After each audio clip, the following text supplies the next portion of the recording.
मेरा मकसद ये था कि मुझे वापस आना है क्योंकि मुझे सर्बिया में सेटल होना है। तो 8:20 की बस है, सबसे पहले जाके अंदर चढ़ जाऊंगा मैं। यहाँ पर सिर्फ गारमेंट्स ही नहीं है, अगर यहाँ की मार्केट को आप देखोगे तो सिरेमिक्स में भी बहुत स्कोप है, क्रॉकरीज में भी बहुत स्कोप है। एक्सपीरियंस करना चाहता हूँ कि ये प्रोसेस टिकट लेने का आसान है या मुश्किल है, इंग्लिश खास तौर पे आती है या नहीं। तो मैंने दुकान वाले बोले कि हम चाहते हैं कि इंडिया से करे, पर हमारे पास कॉन्टैक्ट्स नहीं है। सोशल डिस्टेंसिंग नहीं मेंटेन की, अब बाय करने के टाइम पे हम सोशल डिस्टेंसिंग मेंटेन। हाँ, और बहुत अजीब लग रहा है सीरियसली, मतलब।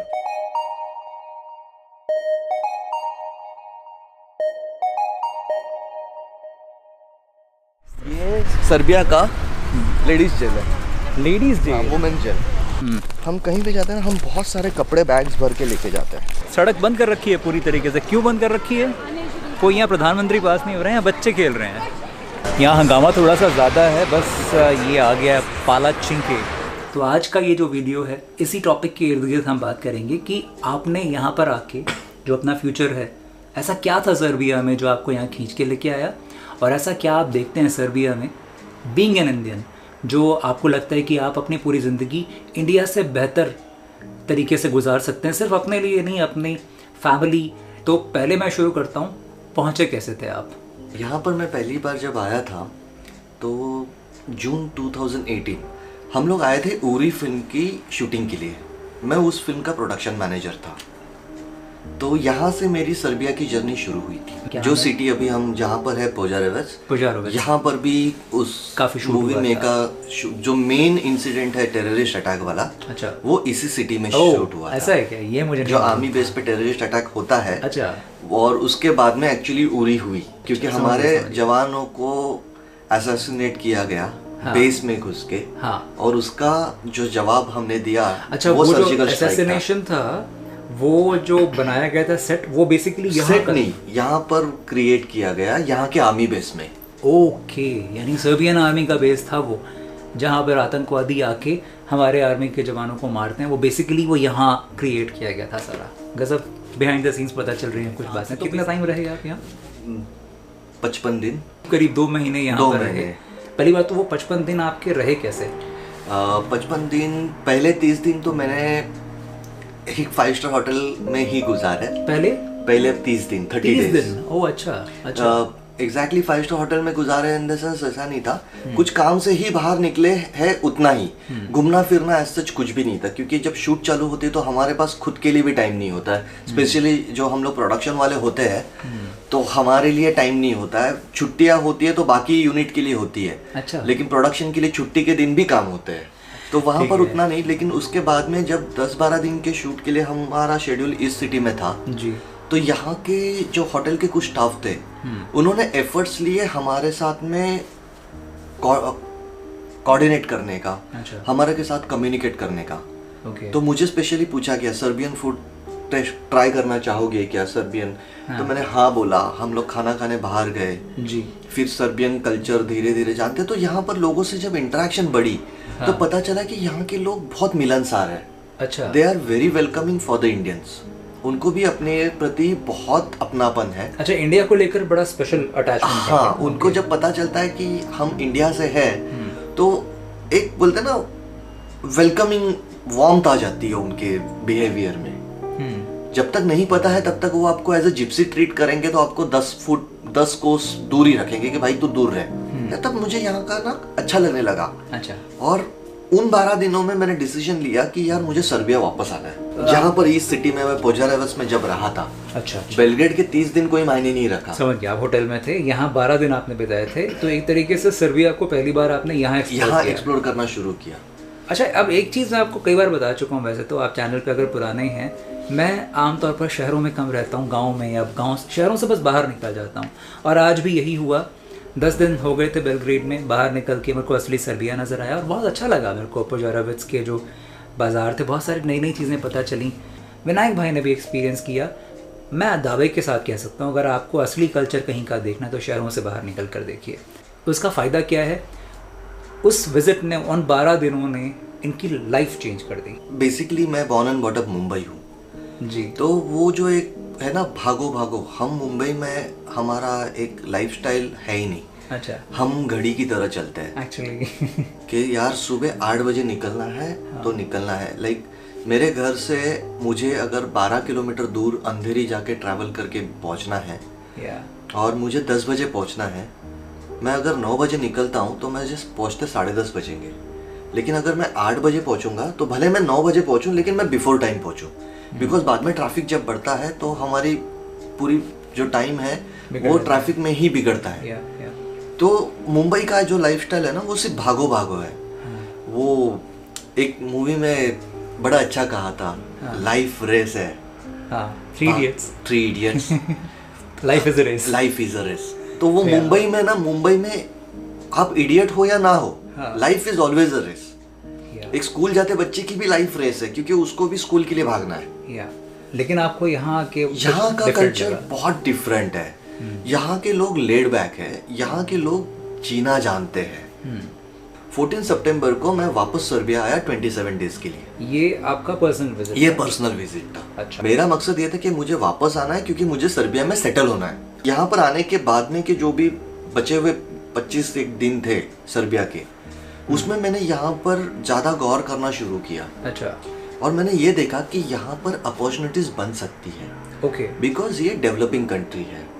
हाँ, ये एक्चुअली बहुत इंपॉर्टेंट पॉइंट। अब डिस्कशन का जो सारा जो क्रक्स है ना, जो बहुत इंपॉर्टेंट चीज़ है, वो अब हम डिस्कस करने जा रहे हैं। अभी तक मुझे मैंने सिर्फ ये देखी कि यार यहाँ पर फिल्म फ्रेटर्निटी को बहुत अच्छा बेनिफिट सपोर्ट दे रही है यहाँ की गवर्नमेंट। अच्छा।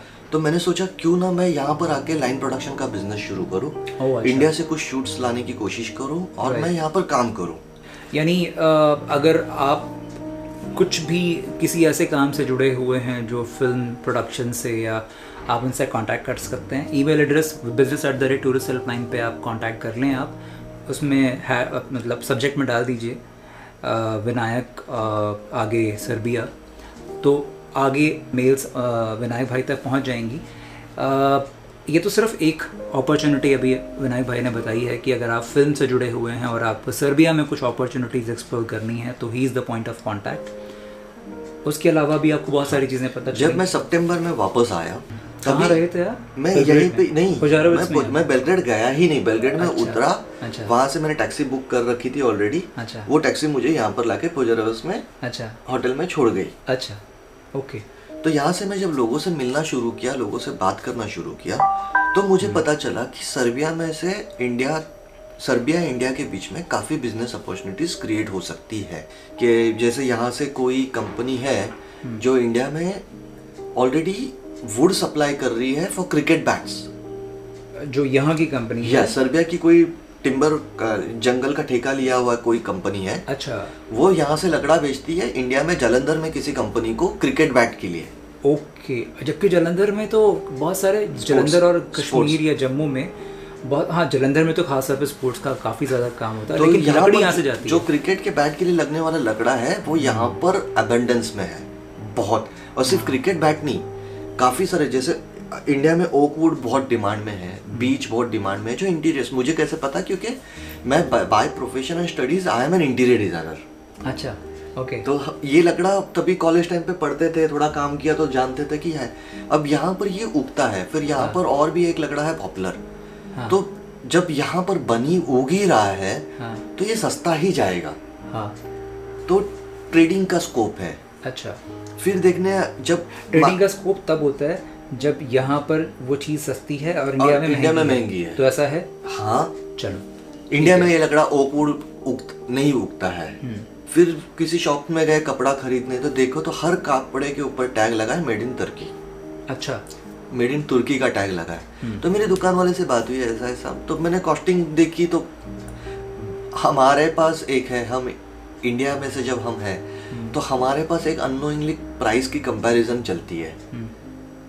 कपड़ा देखा, क्वालिटी देखी, मैं बोला यार ये तो बहुत महंगा है, तुर्की वाला कपड़ा। हाँ। अच्छा।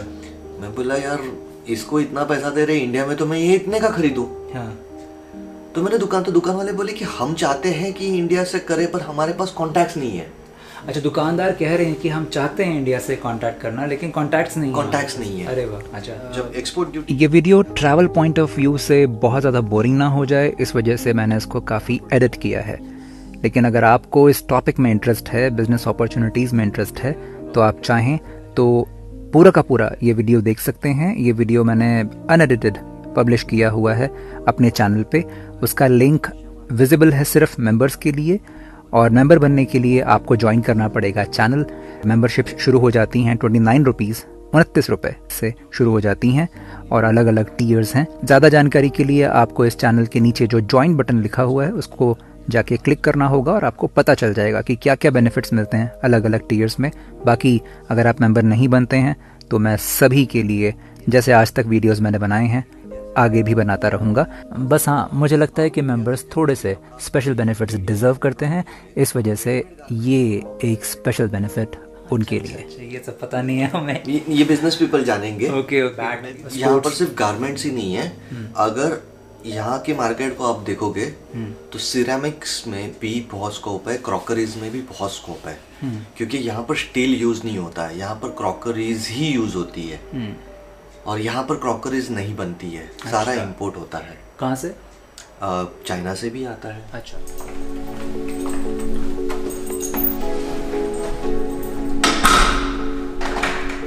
चले।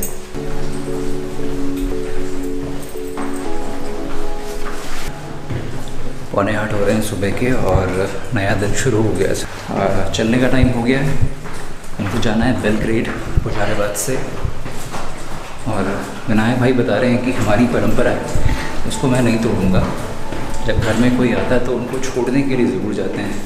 मैंने कहा था ज़रूरत नहीं है, मैं निकल जाऊंगा, वापस नहीं आऊँगा, तो आप मुझे घर से भी अलविदा बोल सकते हैं, लेकिन उन्हें शायद भरोसा नहीं है मेरे ऊपर, मैं शायद वापस आ सकता हूँ। वापस आ गए तो इसलिए तो पार्क से चलना है। जहाँ से चलिए आप, जो शॉर्टकट हो। शॉर्टकट नहीं, पार्क से ऐसे। अच्छा ठीक है, चलिए। सनराइज़ बड़ा अच्छा था आपके सुबह। आज पहली बार मैं बहुत जल्दी उठा, 6 बजे उठ गया था मैं आज, और क्योंकि रेडी होना था, थोड़ा सा टाइम लगता है, फिर गैजेट्स वगैरह को भी तैयार करना था अपने अलावा, तो इसलिए जब उठा तो मैंने देखा कि सूरज धीरे धीरे पीछे पहाड़ के पीछे से हिल है जो वहाँ उस तरफ, वहाँ से उग रहा था। हाँ।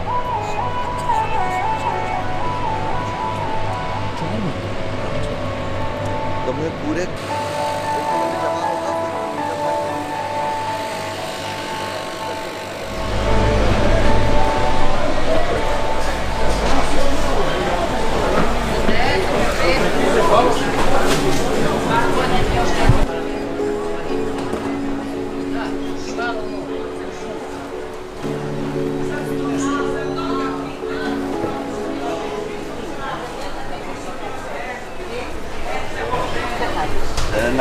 friend from India. Hello. Nice. So just going. Ciao. ये भी यहाँ पर सब्जी वगैरह है, उस तरफ में आपको अंडे भी मिल जाते हैं। अच्छा। और इसी बीच में ये पीछे देख रहे हो फिश की शॉप्स है। अच्छा, छोटी सी मार्केट है, अच्छी है।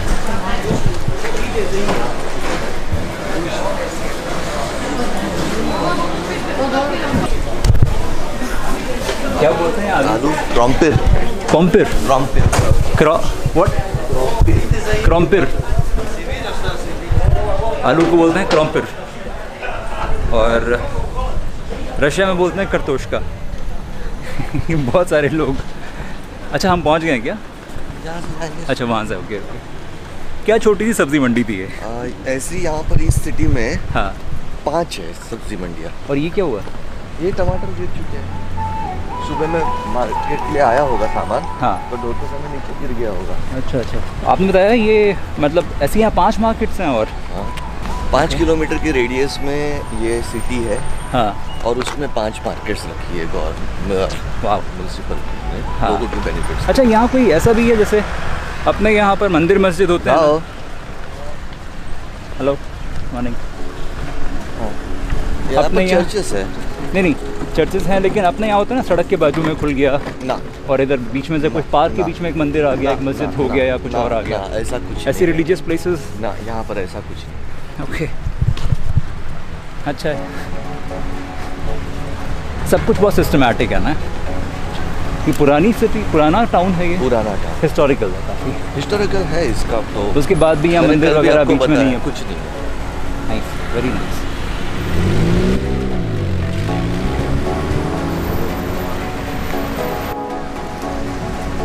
एक चीज़ मैंने नोटिस की कि जब सड़क पार करते हैं पेडेस्ट्रियंस, यानी पैदल चलने वाले लोग, तो कार अपने आप स्लो हो जाती हैं। प्रायोरिटी पहले चलने वालों को, पैदल चलने वाले लोगों को मिलती है सड़क पर। खैर ये तो जब यूरोप पहली बार आया था तो मैं हैरान था, अरे ये क्या हो गया। में भी तो एक्सपीरियंस किया हर जगह पर, लेकिन यूरोप मेरे लिए पहला एक्सपीरियंस था इंडिया से बाहर निकल के, जहाँ मैंने अपने लिए किसी कार को रुकते हुए देखा था और मुझे लगा ये कर क्या रहा है ये। स्माइलिंग में। हाँ, और फिर वो उसने ऐसे कहा जाओ। उसके बाद फिर क्या हुआ, 15 दिन का मेरा वो ट्रिप था, 2016 सितंबर की बात है। फिर मैं जब इंडिया वापस पहुंचा दिल्ली एयरपोर्ट से, जब मैं बाहर निकल रहा था, वहाँ ज़ीब्रा क्रॉसिंग को यूज़ करके मैं मेट्रो स्टेशन जा रहा था। तो मैं बिल्कुल उसी धुन में अपने सवार हो के, मतलब अपने धुन में सीधा निकले जा रहा था, और अचानक ब्रेक लगी बहुत ज़ोर से, और मैं हैरान, मैं डर गया। ओह शिट, मुझे रियलाइज़ हुआ मैं इंडिया में आ चुका हूँ और कार थी ये, अब यहाँ उड़ जाता है। और ऊपर से कार वालों ने, कार का जो ड्राइवर होगा, हाँ, उसने लिप्स भी हिलाई होगी। अब क्या किया होगा ये तो पता नहीं, इतना तो मैंने खैर उसकी पार नहीं देखा, लेकिन मेरे को बस यही शौक़ अपने आप में काफ़ी था कि इन 15 दिनों में यूरोप आने के बाद में मैं कितना यूज़ टू हो गया था सड़क को क्रॉस करने के लिए। मुझे कैसा होता है ना, मैं जब आता हूँ इंडिया में, हाँ, तो मुझे ना डर लगता है, एक डर सा बैठ गया। पहले ना लगता नहीं था, हाँ, पहले आदत थी तो हम चल देते थे। हाँ, अब वो ना एक बैक ऑफ द माइंड आवाज़ चलती है, तू इंडिया में नहीं है।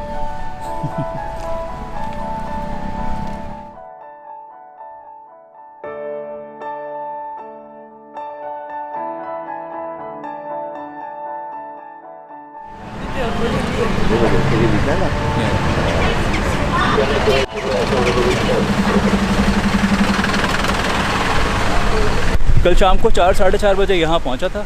ऑटोबुस का स्तानित्सा, मेरे ख्याल से कुछ 12-14 घंटे 15 घंटे इस देश के एक आम से कस्बे को एक्सपीरियंस करने के बाद में अब वापस जा रहा हूँ बेलग्रेड। टिकट ले रहा हूँ वहाँ पीछे से, खुद लूँगा जाकर। मैं एक्सपीरियंस करना चाहता हूँ कि ये प्रोसेस टिकट लेने का आसान है या मुश्किल है, इंग्लिश खास तौर पे आती है या नहीं। सोशल डिस्टेंसिंग ज़रूरी है। वैसे अंदर यहाँ लोगों ने मास्क लगाए हुए, मुझे भी लगाना चाहिए था। बस के अंदर आपको लगाना, बस के अंदर आने के। बेलग्रेड 1 कहाँ से कैसे दूँ, यहाँ से क्या हम ये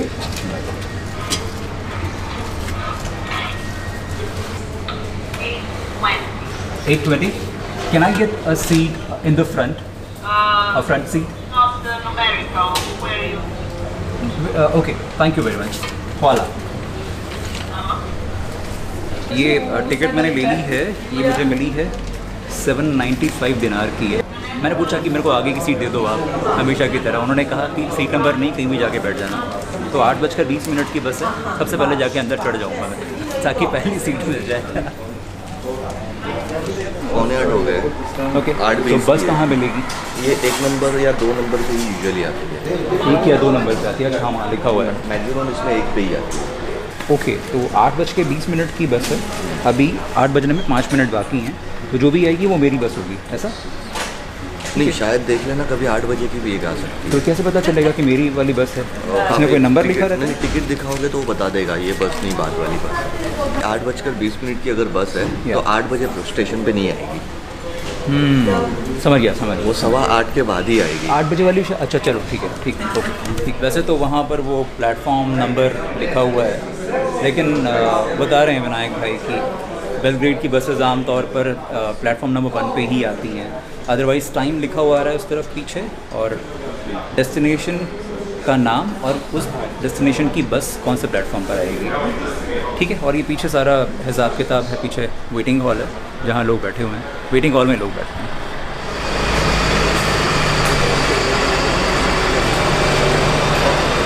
और इस एरिया तक तो विनायक भाई जैसे जो लोग छोड़ने के लिए आते हैं घर से वो आ सकते हैं, उसके बाद फिर मुझे अंदर जाने के लिए वो क्या बोलते हैं उसको, वो जो एक्सेस कंट्रोल्ड जो होता है बेसिकली, वो घुमा के बेसिकली वो वहाँ लगा हुआ है, सिर्फ पैसेंजर्स ही जा सकते हैं जिनके पास में टिकट्स हैं।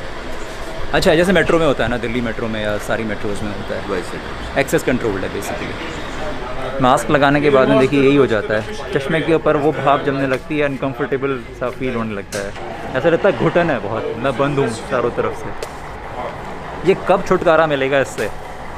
जब हम अपना ख्याल खुद रखना शुरू करेंगे। हम तो रख रहे हैं, नहीं रख, इस वायरस को आप हटा दीजिए अब आप जल्दी से। वो वायरस अपने आप हटेगा। एक्चुअली मेरे को पहली सीट पकड़नी है ना, इसलिए मैं थोड़ा वहाँ जा रहा हूँ और वहाँ पर विनायक भाई अलाउड नहीं है, तो इसलिए हम अब अलविदा कह देते हैं एक दूसरे को। अलविदा कहने का टाइम आ गया। तो अब आप घर जाइए, जनाब ने भी कुछ सुबह उठ के बस मेरे साथ में अपनी वो परंपरा निभाने के लिए आ गए हैं, छोड़ने के लिए आ गए हैं।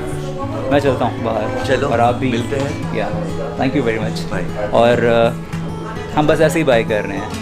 मैंने उनसे कहा कि हमें थोड़ा ख्याल रखना चाहिए, अदरवाइज सोशल डिस्टेंसिंग मन तो कर रहा है। सोशल डिस्टेंसिंग नहीं मेंटेन की, अब बाय करने के टाइम पे अब सोशल डिस्टेंसिंग मेंटेन। हाँ, और बहुत अजीब लग रहा है सीरियसली, मतलब छोड़ते हुए ना, जब विदा लेते हुए गले नहीं मिलना या हाथ भी नहीं मिला पाना, ये मैं आपको सच बता रहा हूँ, मेरे जितना भी ट्रैवलिंग एक्सपीरियंस है, ये पहला ट्रिप ऐसा होने वाला है, और मैं जानता था ये होगा, और ये शायद पहला टाइम है जब मैं किसी को बाय कह रहा हूँ और मैं उनसे गले या हाथ भी नहीं मिल पा रहा हूँ। बट ठीक है, कोई आप ख्याल रखिए फिर अपना। कभी या मिलते हैं ज़रूर। सर्बियन में कहते हैं विधि मोसे। विधि विधि मोसे। विधि मोसे, विधि मोसे मतलब क्या होता है? फिर मिलेंगे। फिर मिलेंगे, विधि मोसे। Bye bye.